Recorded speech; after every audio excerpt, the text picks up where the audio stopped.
வணக்கம். நம்ம சேனலில் பல வகையான மீன் குழம்பு ரெசிபியை பார்த்துட்டு வரோம். ஒவ்வொன்றும் டிஃப்ரெண்ட்டாக தான் இருக்கும். இன்க்ரீடியன்ஸ் மாறும், மெத்தட் மாறும். அது மாதிரி இன்றைக்கி நம்ம பார்க்க போகிறது மடவை மீன் குழம்பு. மடவை மீன் ஒரு சில சீசனில் மட்டும்தான் கிடைக்கக்கூடிய ஒரு மீன். ரொம்ப டேஸ்ட்டாக இருக்கும். ரொம்ப பெரிய மீன் சொல்ல முடியாது, ஆனால் அதே நேரத்தில் டேஸ்ட் ரொம்ப அட்டகாசமாக இருக்கும். குழம்புக்கும் நல்லாயிருக்கும், வறுவலுக்கும் நல்லாயிருக்கும். அது மாதிரியான ஒரு பர்ஃபெக்ட் மீன் அது. அதை வச்சு தான் இன்றைக்கி மீன் குழம்பு. கொஞ்சம் வித்தியாசமான சுவையில், அதே நேரத்தில் நல்ல திக்காக இருக்கக்கூடிய இந்த மீன் குழம்பு செய்யறது எப்படி, இது செய்யறதுக்கு என்னென்ன தேவையான பொருட்கள், வாங்க வீடியோக்குள்ளே போய் பார்த்துடலாம். மடவு மீன் குழம்பு செய்யறதுக்கு தேவையான பொருட்கள்: மடவு மீன் நல்ல உரசி அதை சுத்தம் பண்ணிக்கணும். 1/4 கிலோ மீன். மீனில் மேலே செதில்லாம் இருக்கும், அதெல்லாம் பக்காவாக க்ளீன் பண்ணி எடுத்துக்கணும். அடுத்தது ஒரு வெங்காயம், ஒரு தக்காளியை நல்ல பேஸ்ட் மாதிரி அரைச்சி எடுத்துக்கணும். ஒரு எலுமிச்சம்பழம் அளவுக்கு புளி எடுத்து இது மாதிரி கொஞ்சம் தண்ணியாகவே கரைச்சி எடுத்துக்கலாம். பெரிய வெங்காயம் 1 எடுத்துக்கலாம், அதுக்கு ஈக்குவலாக தக்காளி. குழம்பு தாளிக்கிறதுக்கு நம்ம நல்லெண்ணெய் ஊற்றி அதில் கடுகு, குழம்பு வடகம், கொஞ்சமாக வெந்தயம் இது எல்லாம் சேர்த்து நல்லா பொரிய விட்டுடணும். இது எல்லாம் நல்லா பொரிஞ்சு வந்ததுக்கப்புறம் அரைச்சி வச்சுருக்க வெங்காயம் தக்காளி பேஸ்ட்டு, இந்த குழம்புலேயே கன்சிஸ்டன்சியை நல்லா திக்காக மாற்றி கொடுக்கறதும் அதோட டேஸ்ட்டு நல்ல மீனில் இறங்கி இருக்கிறதுக்கும் இந்த பேஸ்ட்டு தான் காரணம். இதில் நம்ம வேறு எந்த ஒரு தேங்காவோ எதுவும் சேர்க்க போகிறதில்ல. திக்னஸ்க்கு வெறும் அந்த பேஸ்ட்டு மட்டும்தான். இப்போ இதில் தேவையான அளவுக்கு உப்பு மட்டும் பார்த்து சேர்த்துக்கலாம். பத்தலைன்னா கடைசியாக நம்ம இன்னும் கொஞ்சம் ஆட் பண்ணிக்கலாம். இது எல்லாத்தையும் நல்லா வதக்கிடணும். அது கலர் லைட்டாக சேஞ்ச் ஆகிற அளவுக்கு பார்த்துக்கிட்டு நல்லா வதக்கிடலாம்.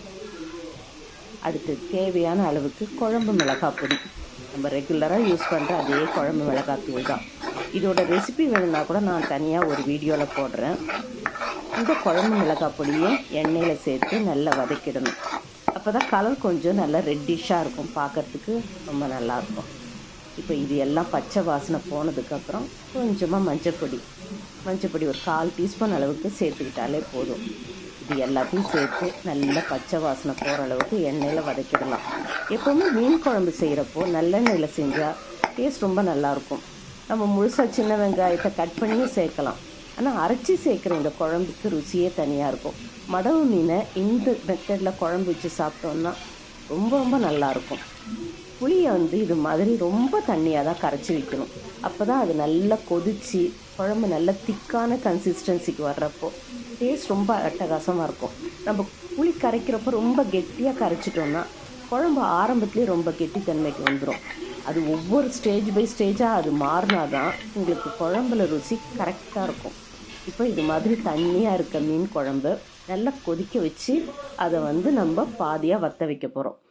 இது நல்லா கொதி வந்துடுச்சு. அது நல்ல எண்ணெய் பிரிஞ்சு வந்ததுக்கப்புறம் சுத்தம் பண்ணி வச்சுருக்க மடவு மீன் துண்டுகளை இதில் சேர்த்துடலாம்.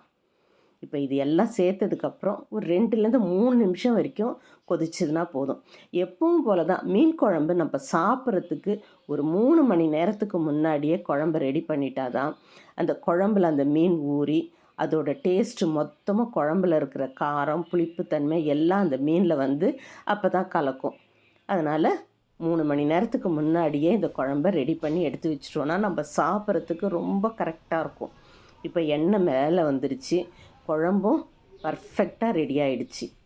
ஒரு டேஸ்டியான சண்டே ஸ்பெஷலான மீன் குழம்பு மடவு மீனில் செஞ்சுருக்கோம்.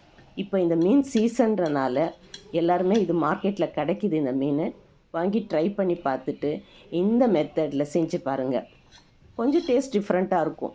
எப்போவுமே நம்ம செய்கிற மெத்தடை விட கொஞ்சம் வேரியேஷன் காட்டினோன்னா ரொம்ப நல்லாயிருக்கும். செஞ்சு பாருங்கள்.